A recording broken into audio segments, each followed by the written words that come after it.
പോയിടാം നാം ലോകം മുഴുവനും പോയിടാം സുവിശേഷവുമായി പോയിടാം നാം യേശുവിനായി സാക്ഷികളായിടാം പോയിടാം നാം. From the book of Isaiah, chapter 22, verses 1 to 24, a message about Jerusalem.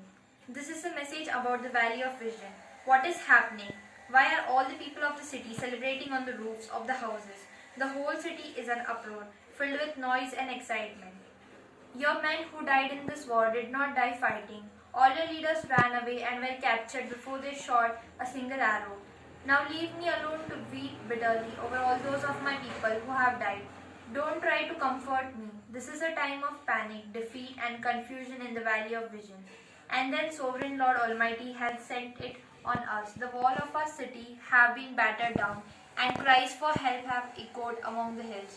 The soldiers from the land of Elam came riding on horseback, armed with bows and arrows.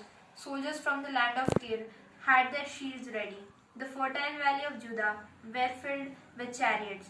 Soldiers on horseback stood in front of Jerusalem's gate. All Judah's defense crumbled.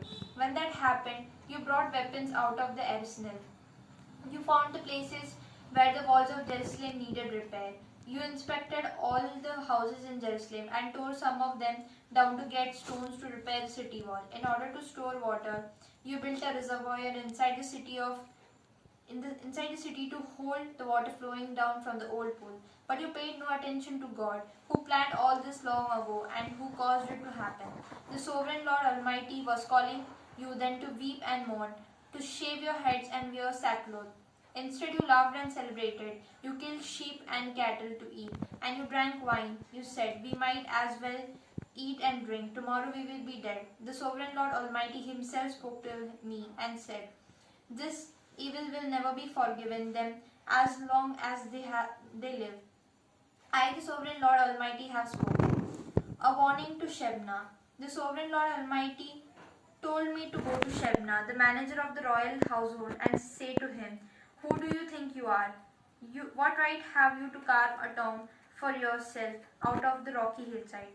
You may be important, but the Lord will pick you up and throw you away. He will pick you up like a ball and throw you into a much larger country.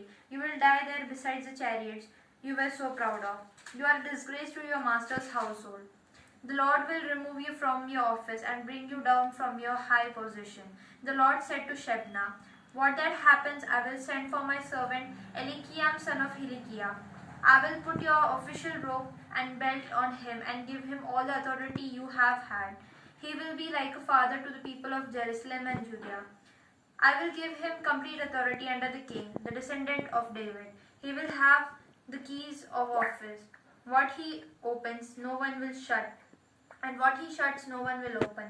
I will fasten him firmly in place like a peg, and he will be a source of honor to his whole family. But all his relatives and dependents will become a burden to him. They will hang on him like pots and bowls hanging from a peg. When that happens, the peg that was firmly fastened will work loose and fall, and that will be the end of everything that was hanging on it. The Lord has spoken." This is the word of the Lord.